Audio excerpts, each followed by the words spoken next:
Hello and welcome everybody to a very special edition of the Real World Podcast. This will be our first episode that is not about X-Men or Batman. In theory, this is just a film podcast, and we're going to prove it to you right now by talking about Rogue One, a Star Wars story.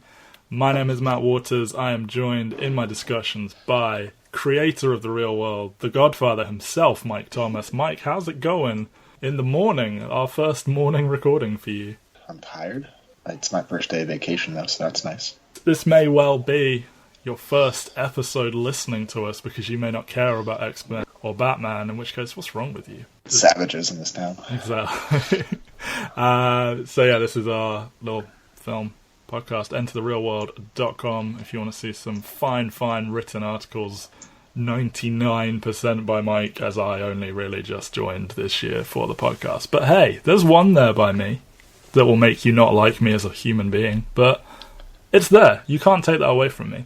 And speaking of things that are here and can't be taken away from us, new Star Wars, everybody.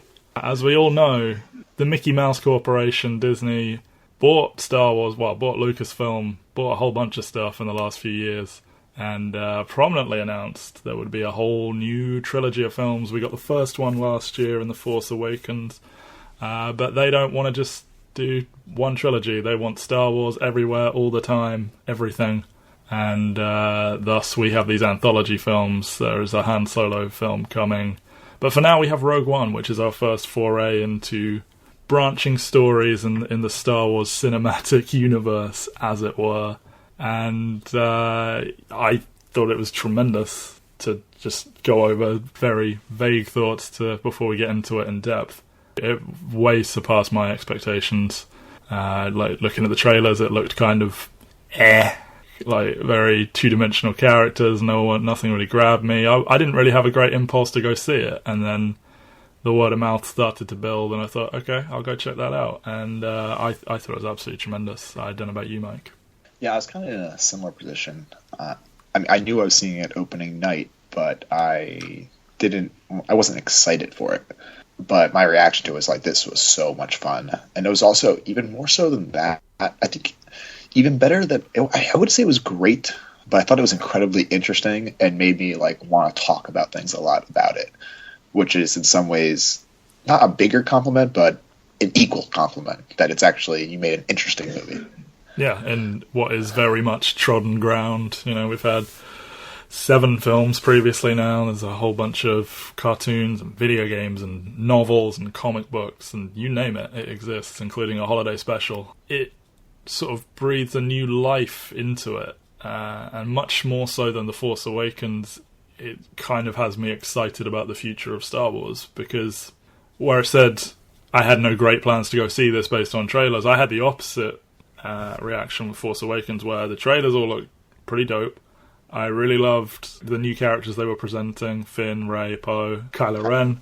I like the look of all of them. And then the film it wasn't bad, but it's like a complete retread of Force Awakens. But I do really like the characters in it, and I was excited to see where they would go with it in the future.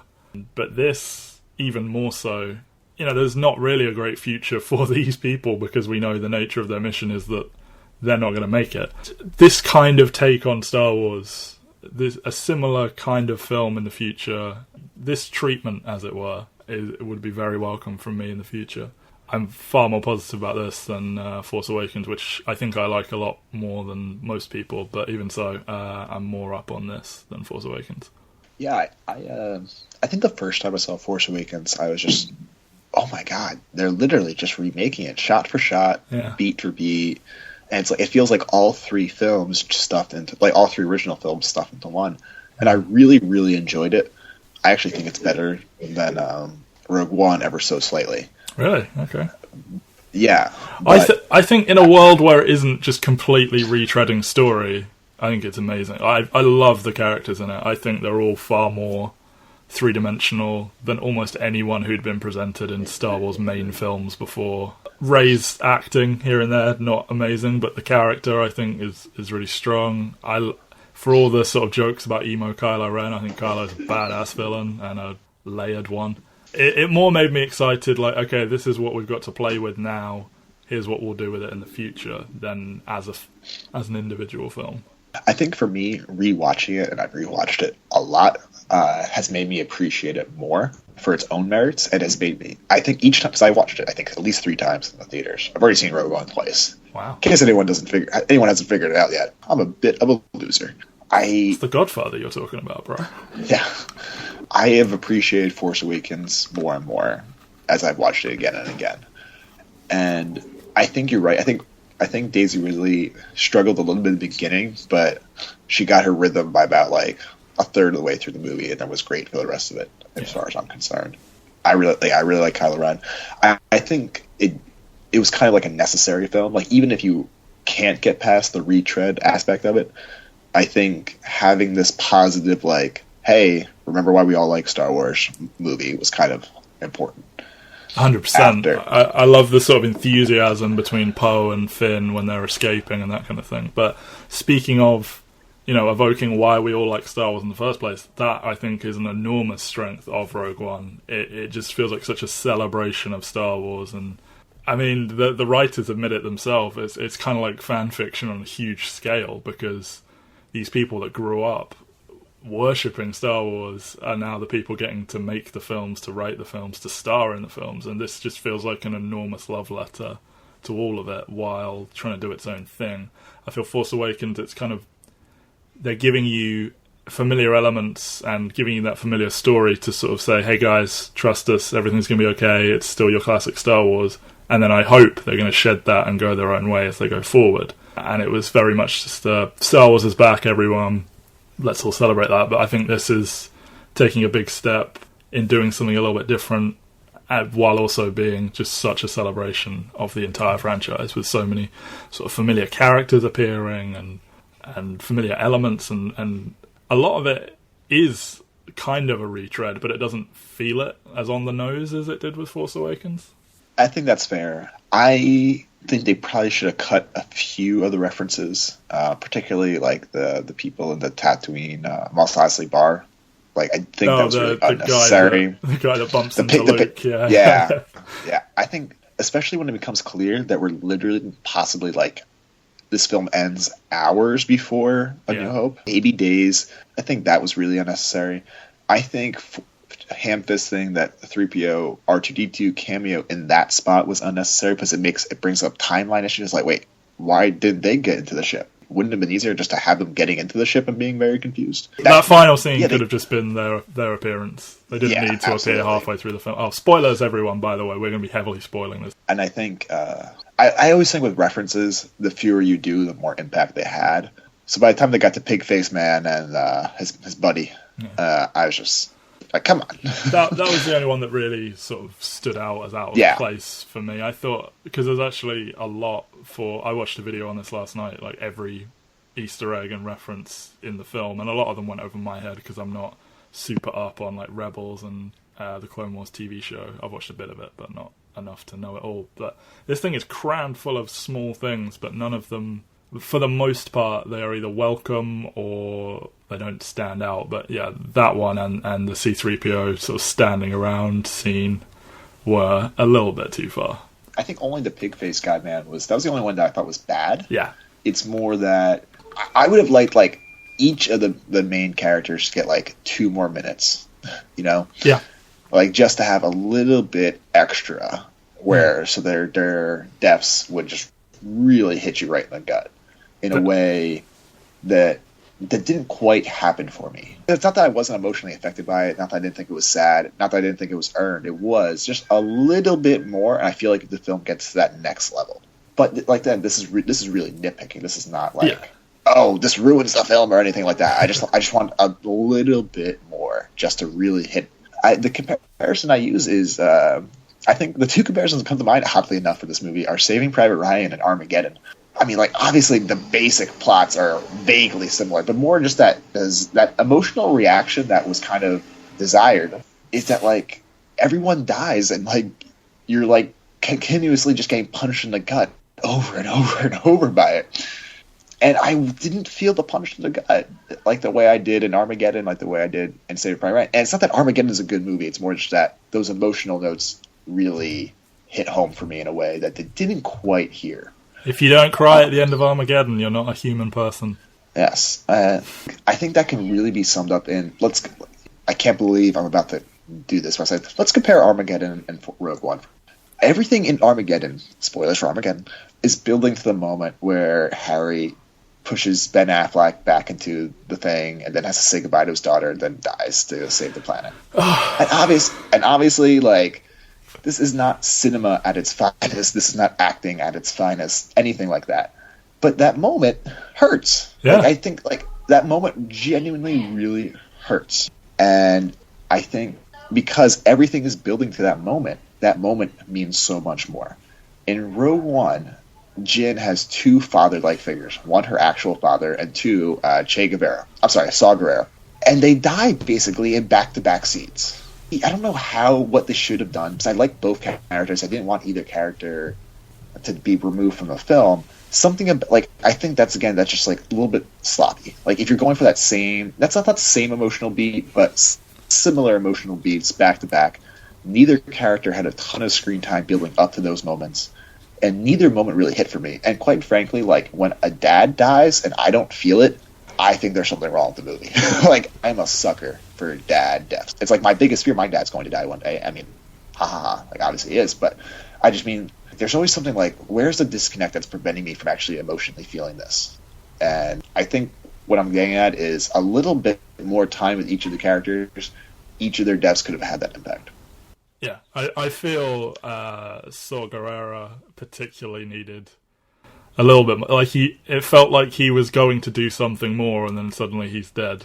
Just as a character within the story. And then Jin's father, I'm more okay with that one. I understand what you're saying about the emotional disconnect, but I feel keeping him somewhat enigmatic within the story is effective in a way. But Saw, I think, needed more. Just to say, what's he doing? You can pick up vaguely what he's doing and what his philosophy is, but just a little bit more there would have been good. So I've seen it twice, and so I've thought a lot about everything, obviously. And my girlfriend came with me the second time, and she was just like, who was that? Not that she didn't understand about it. I'm just like, so this is what I think is going on. None of this is really on the screen in any way, but after seeing it twice, I'm kind of feeling like, this is like how he's impacted Jyn. But it's so vague, and it's so, you really have to read into it, and it's so vague that almost any interpretation would be valid just based on the fact that there's so little evidence on the screen about who he is, what he's doing, what kind of impact did he have on Jyn, et cetera, et cetera, et cetera. And I don't know, they could have restructured the story. Maybe they keep Mads Mikkelsen on the base with the plans, the beach island. Maybe like that kind of streamlines the movie a bit. Either he's there the whole time, or John Daggett brings him there. They think they're going to save him in that scene, or I can't believe about the fan fiction is, but like, let's say when they go to the underwater island or whatever, the rainy island, London, John Daggett gets there, finds Hannibal, and before Diego Luna can kill him, or before Jyn can save him, he brings him on the ship because he just found out what he did, and like he brings him to the beach island to interrogate him where the plans are, or something like that.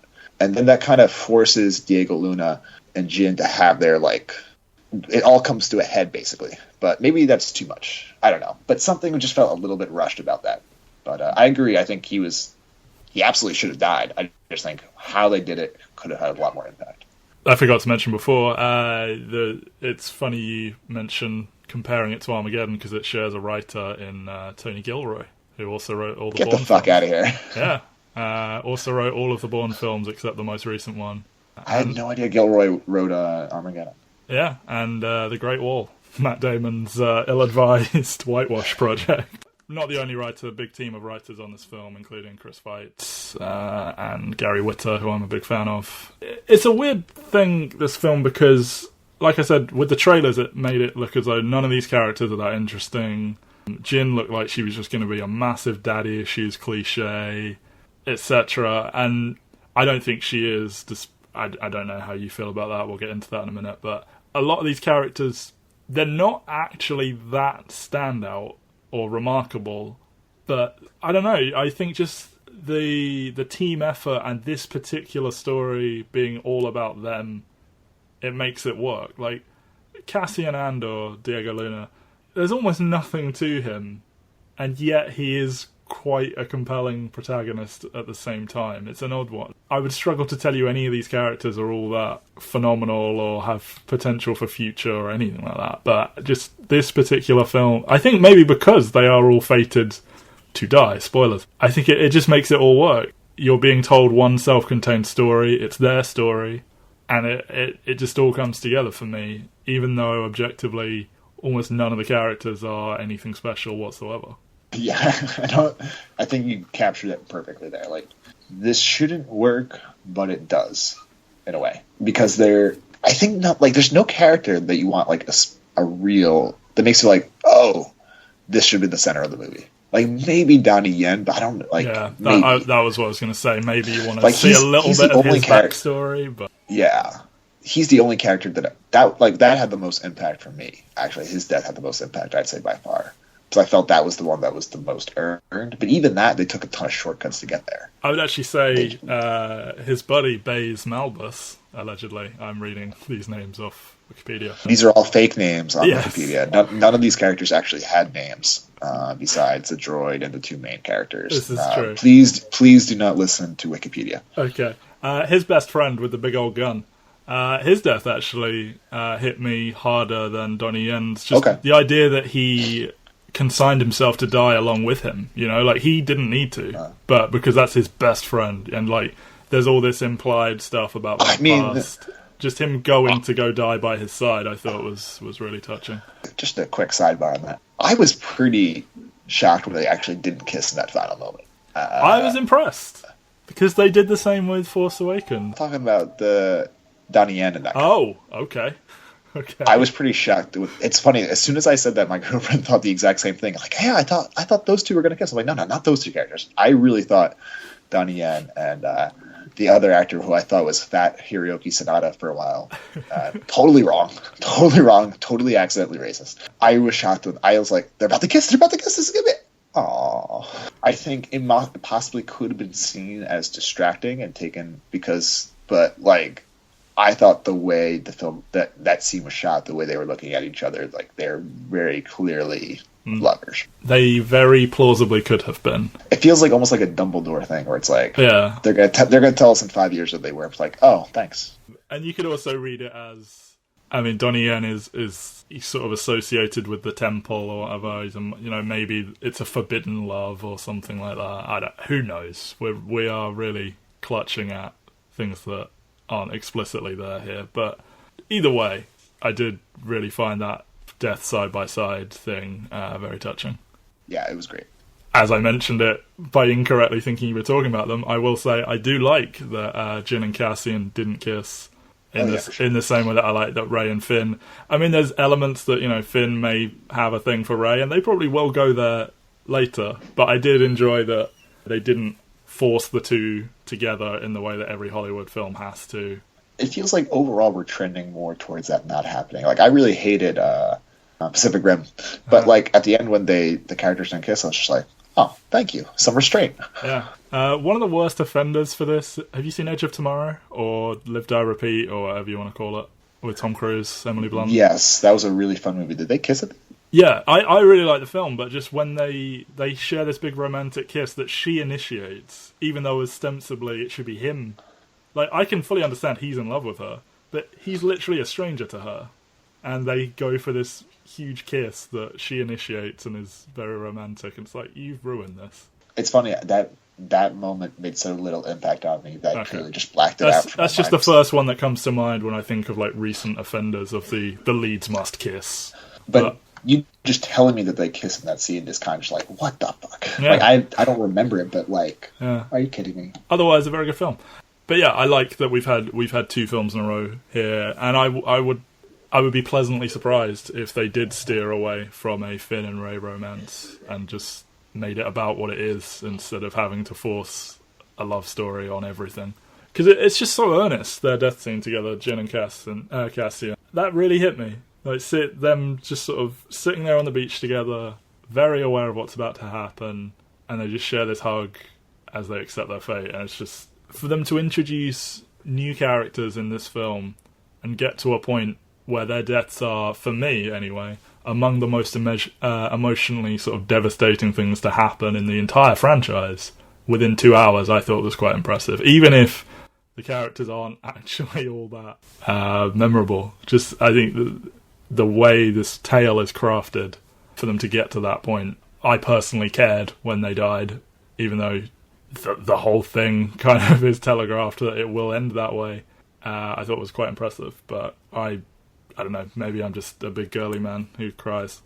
No, I think with a lot of things in this movie, everyone's reaction feels unique. Not that there aren't similar reactions, but it's just like, you shouldn't be surprised how one person responds to certain things in this movie. Because, my girlfriend was bawling her eyes out. And she's like, I haven't cried in a movie like that since, Titanic, when she was 8. I think everyone's reaction has just been very, individual to this. And I think it's made it for an interesting movie. Speaking of which, the CGI, specifically the CG characters, that has also been a thing that people had very individual reactions to. For me, I think we had similar at least, but I think the first time Peter Cushing, quote unquote Peter Cushing, popped up on screen, I started flipping out in the movie theater, being like, what the fuck is going on? That man is dead. That man is very fucking dead. What is going on right now? This is sorcery.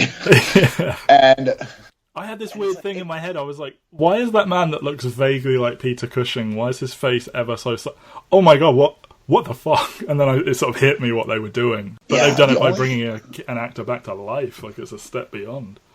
I know, which really freaked me out. Brings up a lot of questions.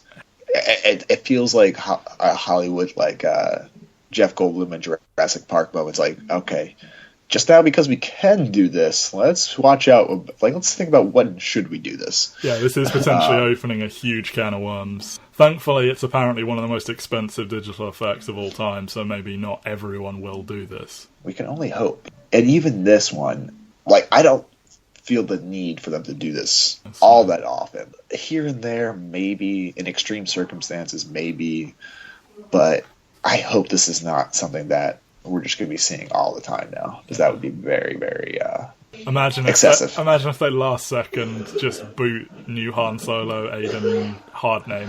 They just boot him last second and it turns out it's young Harrison Ford the whole film. That would be depressing. That'd be unpleasant. That'd be very unpleasant. I mean, I found the most distracting part just being I know this actor is dead. This is not a human being, and that in itself is distracting. The voice was a little off. I thought he was a bit more snivelly here, but I think you could justify that being this is him making his power move, and New Hope, he's won, so he doesn't have to be quite snivelly. You can make the argument that Tarkin's rise to power affords the movie a little bit more license to portray him slightly differently. Yeah, this is he steals the Death Star essentially from Ben Mendelsohn, aka John Daggett. I think conveyed effectively enough to not be distracting, but his voice was definitely off. But nothing can be perfect. Yeah. But it worked well as glue, because that's really what this film is. It's kind of shoring up the gap between the two trilogies. This is finally saying, here we go, we've stitched them together, including, as we've mentioned, it literally, some of the scenes of A New Hope are literally almost recreated or are set up to be recreated right in the final seconds of this film. And you've also got Carrie Fisher being digitally de-aged, Leia appearing, got the gold leader and the red leader appearing. Just all these small touches that make an effort to really say, okay, and now A New Hope happens. I thought it was great. Vader is badass. Yeah, the choke on your own ambition line was a bit much, but... Yeah. I was worried that was going to be all this was. His one appearance was that one scene with Mendelsohn, and I was like, oh no. Vader's scene at the end, where he is just tearing through the ship. It's a horror movie monster. It's insane. It was horrifying in the best way possible. Yeah. I also love the dichotomy of him needing to get through this giant ship as quickly as possible, says okay, I'm going to do this ship myself. Whereas when they seemingly have the other ship in the New Hope, it's a tiny little ship, they just literally swallowed it. He sends his pawns to do his bidding for him, and I just love how there's that difference there. It's based on the reaction that I encountered to his appearance, especially at the end, I am shocked if Boba Fett doesn't get moved back a year and then they do a Vader film set in this time period. Yeah, 100%. Because this is a character. This Darth Vader is potentially the most sort of beloved, possibly the most iconic villain in all of cinema. Like, this is a legendary character, but I'm going to potentially hurt some people's feelings here. It's a lot of tell and not show, because potentially limitations of the suit, limitations of the actor, whatever. You are told Vader is the biggest badass in the whole galaxy. And you see some evidence of it in sort of offshoot projects, books, games, etc. But in the main films, yes, he engages in lightsaber fights and he generally wins them. But you don't get, and you get a lot of, like he's intimidating his underlings. But I feel this 3-minute scene, or it's probably less than that, conveyed what a monstrous badass he is more effectively than anything he's been in before. Like, just the way he just carves through this group of people, and just the savagery with which he's doing it as well. Like, he force pins a guy to the ceiling and advances forward, and then when he gets to him, doesn't need to, just stabs him with his lightsaber. It's just such a small touch, and him sort of bursting through doors. It's literally like a horror movie monster. I think this, now that, costume and effects and whatnot have come so far along, there is a great potential to show a more sort of physically capable Vader. That whole scene, I was eyes lit wide up just watching it. I'm thinking something like, I think the Rebels CIA I think them trying to assassinate Vader probably has a lot of potential for an interesting movie. Just based on their whole moral ambiguity of trying to survive. I think we need more of that. Yeah, I was a big fan of that. The way they blur the lines a little. Those original films, it's all very black and white. The Rebels are good, the Empire are bad. They made a vague attempt to.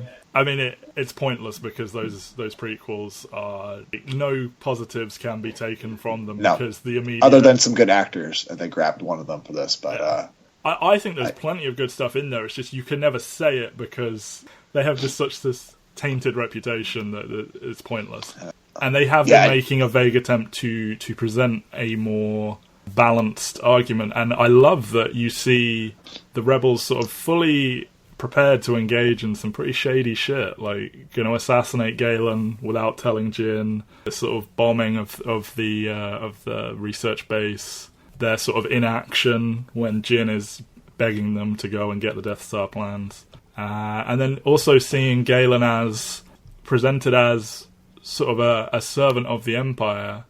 And they keep it vague about how complicit he is and like to what extent he was tricked versus went along with it. But just the idea that this is a man that is a rank and file member of the Empire, but he has a family, he's ostensibly a nice man. Like, I love that they do this, that they show that, I mean, it's a war for one thing, so the good guys are going to do some underhanded shit, and it's complicated. It is more complicated than good versus evil.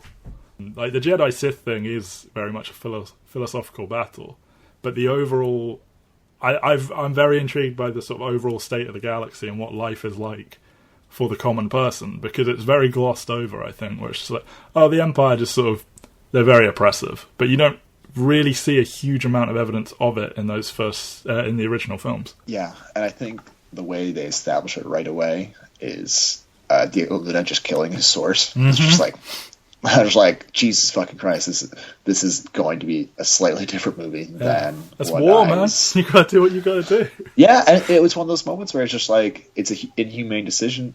From his perspective, it's arguably the right decision. Yeah. And, that's why I don't want to work for the CIA. It's interesting. I think exploring them in the universe of Star Wars would be interesting, just because you would be forced to confront a lot of tricky scenarios like that.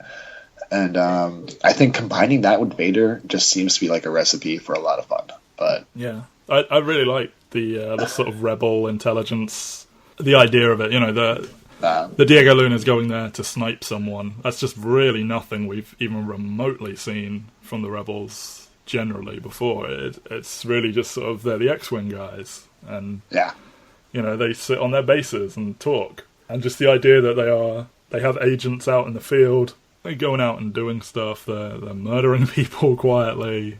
Yeah, it's very interesting. And I like that they resisted the urge to do scrolling credits and the cheesy screen wipes and the theme song and all that. Like, this is, I mean, it's clearly very integral to the greater plot of Star Wars, but it's not about that. It's the story of these people doing this mission, and I love that. And I think there's some merit to the idea of just like keeping the core 9 stories as your Star Wars stories, and everything else are stories within the universe, which I think is the ideal direction to go in. I like that they made attempts to sort of flesh out the universe a bit more as well. Small things like the Kyber crystals that power the lightsabers and the Death Star, which, by the way, I love what that says about the Empire. So lightsabers are treated as this sort of, the ultimate personal weapon, more effective than any blaster, blah, blah, blah. And I love the mindset that the Empire would look at that and go, let's crank this up to 11 and make a giant thing that destroys planets out of it. I think that's a great sort of illustration of their way of thinking. All that fleshed out stuff felt really organic to me, did not feel forced or like bullshit. And they also nicely retcon a decades-old plot hole about how easy it is to destroy the Death Star, which is nice. They did. Yeah, that's I think that's clever, and also I think worth doing. Yeah, because it made the Empire look like dumbasses, that they didn't know that there's a massive kill switch within their ultimate weapon. That was definitely very nice. I think another issue, we talked about the different factions within the Rebel Alliance and the different ways of thinking. I found some issue with the way they positioned Saw Gerrera's group. I think it's great that they're like, okay, Saw Gerrera's been doing this too long. He's less open to compromise and settling. I think that's interesting. I think that's earned. Yes. I think that's fair. I think labeling them extremists, having the look of many of their followers in what was a very traditionally stereotypical Middle Eastern market look like Middle Eastern terrorists. It's problematic at the least. I think when you make them nameless, I think when you label them as extremists, put it this way, I watched that scene and was just like, holy shit, look at the American troops running through them, and no wonder why they're fucking blowing them up. I think if you saw more from their perspective, that would feel less cheap and less problematic. That's why I want to see more Saw Gerrera scenes. I want to see their operation. Even though they may have these extreme methods, they are, broadly speaking, they are on the good guys' side. And I've seen people praising that, people that look stereotypically Middle Eastern are heroes within the story. I've seen multiple people say that. I could see that, but it's a little bit too vague. I think they need to do a little bit more to make them seem... It's too vague, it's too broad, it's not... Don't throw out that imagery so carelessly would be my wish. It'd be think about what you're doing and truly invest in it. It just felt a little cheap. But again, remember, this was also a movie that clearly, decisively was just let's not make every character white. In fact, let's make very few of them white. Yeah. It's just there is, right? Of the Jin's heroes. the only one. Yeah. Obviously, Star Wars is not a place for black women. Tessa Thompson lost out to the much inferior Amelia Clarke for the Han Solo movie. I'm not bitter about it. I'm not bitter about that at all. And overall, I think this movie has a lot more credibility in that regard than any other Star Wars movie. Actually, probably almost any other big Hollywood blockbuster. Yeah. But don't just settle for that. Let's keep pushing. Let's keep moving forward. It's not the end of the world, but it could have just been a little bit better, and I wish it was. Yeah. I thought Riz Ahmed, Bodhi, I'm told. Yes. the defected pilot. His name is Defected Pilot, Matthew. I know. The rebel pilot. He defected, looked past the uniform, blah, blah, blah. He started off as I thought this isn't going to be a good character. But by the end of it, the stuff he does on the Scarif, I think redeems him more. His story at the beginning is a bit weird, and he gets sort of mind probed by an octopus monster, and you think it's going to be some kind of, he's got no memory thing, but then he almost immediately snaps back into who he is. For a film that needed a little bit more, a few more scenes for some people, that felt like it didn't need to be there. Yes, and I think a big thing would be if they show him... I think they wanted to keep it a mystery about whether or not this was actually for real or not. which seems dumb given that we know that it is. Yes. Well, that's the point. And a scene where I think like this was actually my girlfriend's idea, so I won't. I think a scene where we see him desperately trying to escape the Empire instead of him being captured and made to be ambiguous about his intentions would have made a big impact on his arc and the audience. And I think that would have been a more powerful way of doing it. I think that was much like Finn. Yes. No. Maybe they're possibly worried about it seeming too similar. No, I mean it in a positive way. I think Finn's sort of desire to break away from the Empire and then the scene of him actually physically escaping is one of the best things in that film. Yes. And again, that shows the sort of two sides of the argument thing, where he's a stormtrooper. He's as rank and file as it gets. And then you realise he doesn't want any part of this. But that's another film. And like I said, like it just would have made his death mean a little bit more. Sure. If we just had a little bit more. And I think that's what... I think this movie's so close. Like, I think this movie's so close to greatness in a way... I think Force Awakens nails what it's going for. Rogue One is aiming a little bit higher and is so close but doesn't quite get there. And I think maybe that's why I'm a little bit more... Slightly prefer Force Awakens. So judging it by the execution over the ambition. I mean, in general, yes. I mean, like, okay. I'm not. Like the ambition of Dark Knight Rises is greater than almost any movie, any action movie ever. True. But the execution comes way short. And part of the ambition is why I like Dark Knight Rises and appreciate it more than people who just solely base it on the execution. Sure. But I almost feel like this should have been the greatest Star Wars movie ever. And I feel like it could have been. And maybe it's just like it's so close. It's like it's right there. Yeah. It's like it's in its grasp, and it just kind of it slips through a little bit. Yeah. I also think what's interesting is that if you go, I haven't watched New Hope and Empire since I watched Rogue One, but I'm probably going to soon because I've seen it obviously a million times. A New Hope and Empire are like quirky indie films compared to Force Awakens. There's like a half-hour scene in the middle of the movie where they're in the fucking recycling can. Like there's the scene where they're inside the the alien asteroid thing. Like these are not traditional action movie scenes. And I like now that we're at a place where of the 5 good Star Wars movies, they're all kind of wildly different in terms of pacing, in terms of how they're set up. And I hope they keep going in that direction. Other than the quips, like this movie didn't seem overly similar to Force Awakens, which was my concern after the whole reshoot drama. But and also we got to talk about what you think of Alan Tudyk's droid. A couple of the jokes don't land, particularly the early ones, but by the end of it, very, very good character. Yeah, I love stuff like catching the grenade and throwing it back listlessly and being like, "So, shall I go back to the ship then?" And I can't remember what it is he's holding that he drops immediately after they all walk away, but that was very funny. Jin handed him a bag and he just immediately drops it. Oh, he just immediately drops it, yeah. I like his sort of disdain for her and everything. And yes. I love his death scene and everything. That's great. I thought we were going to have a bit of a Jar Jar Binks on our hands here, where they thought this was the greatest thing ever. Yeah.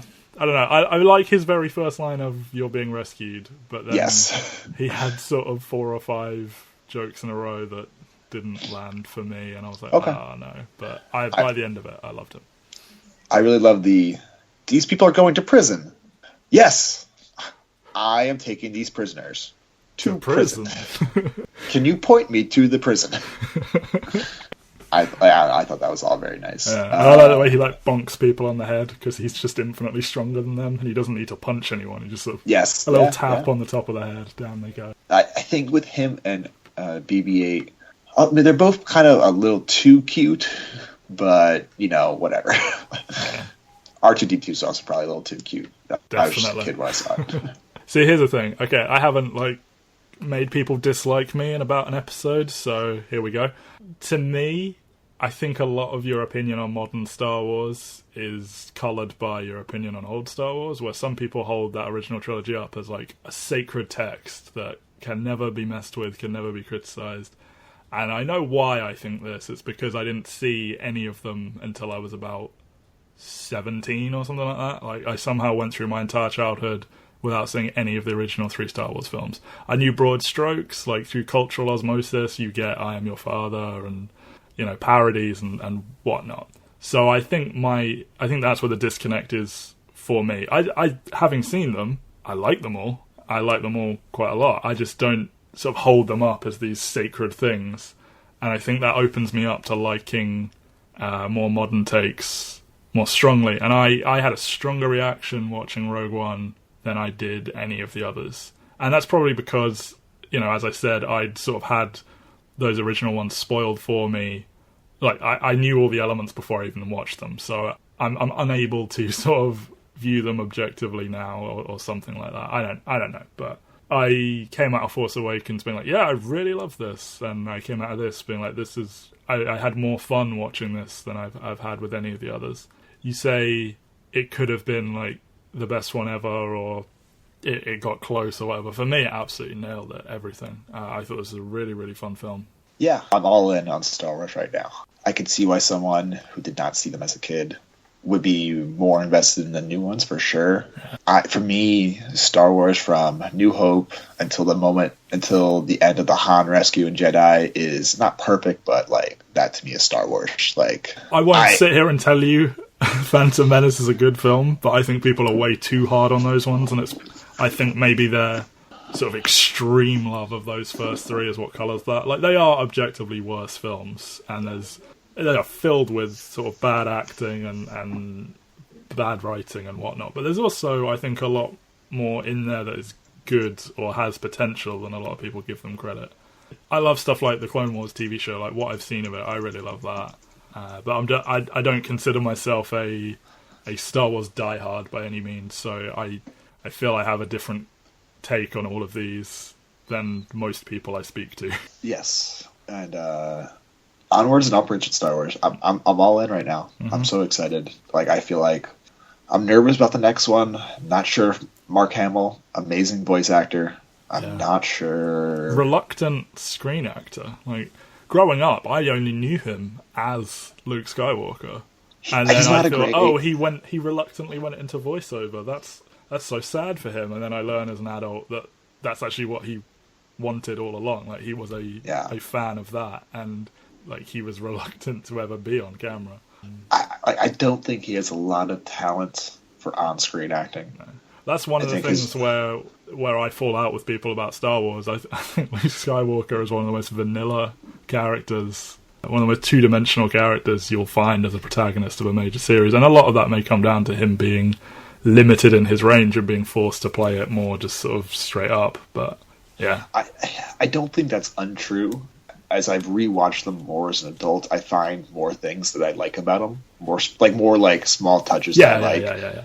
I think the general perception is that Luke is the weakest character and Mark Hamill is the worst actor. Yeah. Those two things are true in comparison to Carrie Fisher, Han Solo, Harrison Ford, etc. Sure. I think, though, the reaction has been a little too extreme and a little too negative on Luke and Hamill overall.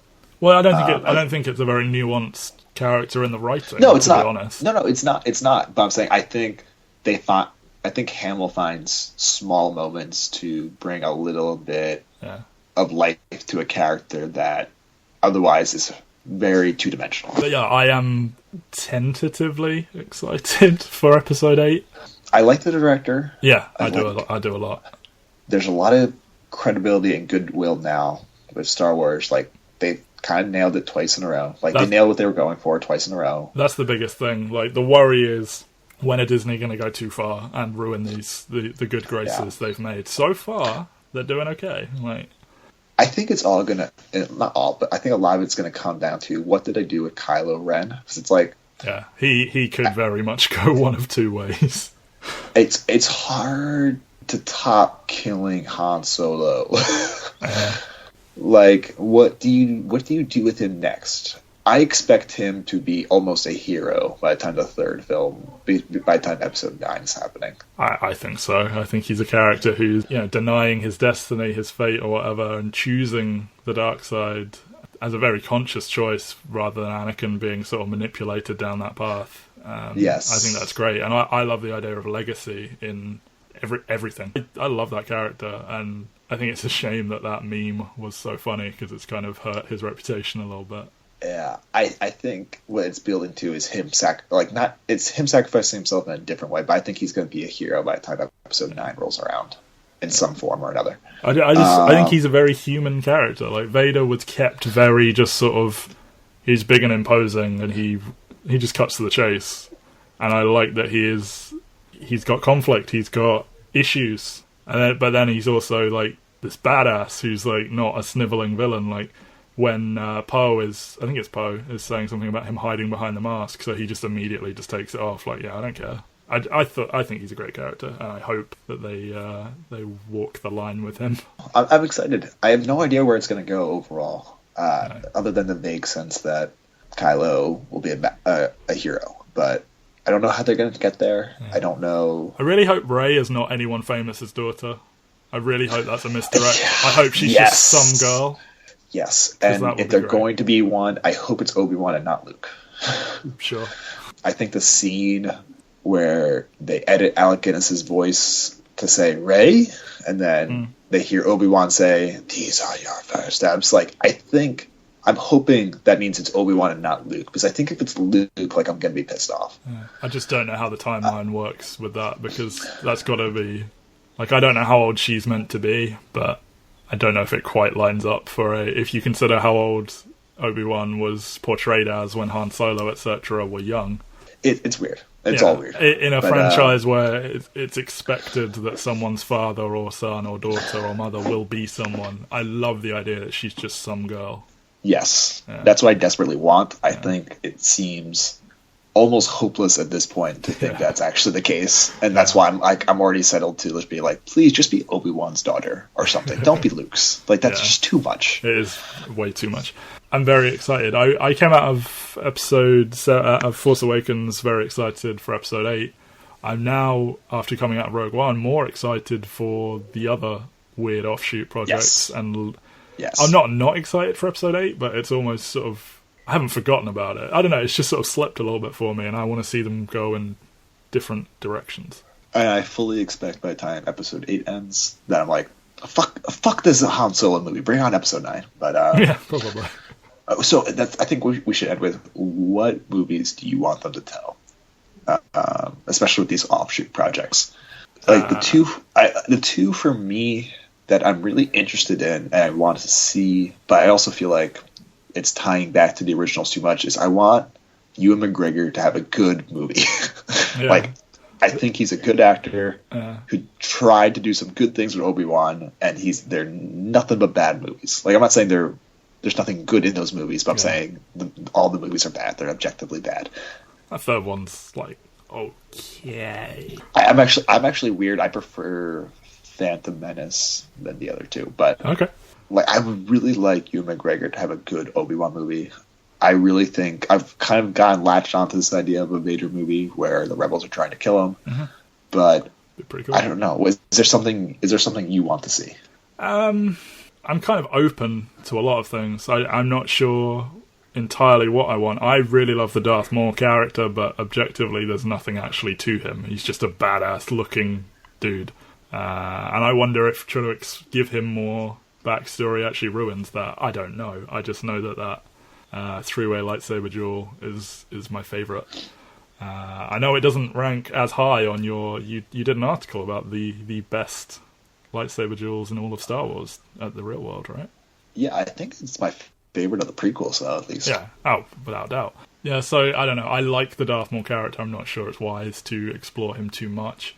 I'm open to the idea of exploring the old days when, sort of the formation of the Sith in the first place, the old order of the Jedi, when it was far more a religious thing and there was less of an empire and a republic. Sorry, but again, there's issues there.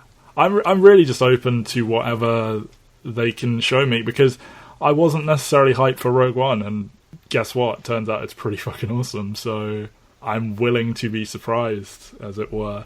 I have minimal interest in a Boba Fett film. Again, this is my disconnect from not growing up with that, but I've never understood the absolute adoration of Boba Fett. I have no interest in a Boba Fett film, but, like, It's just badass looking henchmen. Like, I love badass looking henchmen. I guess. As you know, he's like a green stormtrooper with a jetpack. I don't know. You can give me an off-air explanation of why Boba Fett is cool later if you want. But yeah, I'm really just open to seeing what they can come up with next. And I'm hyped for Donald Glover to get to play Lando. So good for him. Yes, that's true. Well, this has been an episode of The Real World Podcast. EnterTheRealWorld.com, SoundCloud.com/Mike and Matt. We will be back to your regularly scheduled Batman-based programming next time. And we are recording this on Christmas Eve. If Christmas has not hit you yet, Merry Christmas, everybody. If it has, we hope you had a good Christmas. Doesn't the Commonwealth say Happy Christmas? No. Or did Harry Potter lie? Harry Potter lied to me then. Okay. Yeah, we say Merry Christmas. Basically everything you all know of Britain is a lie. We don't say banter, not even once. No one even likes Nando's. Anyway, this is The Real World Podcast. Nando's is okay. No. Nando's is okay. Nando's is a very popular restaurant. It's just, damn it, America. You have to ruin everything we like. Merry Christmas, everybody, on that happy note. And when I get there and it's not the in-betweeners and like life is just not the in-betweeners there, I'm going to be really fucking upset.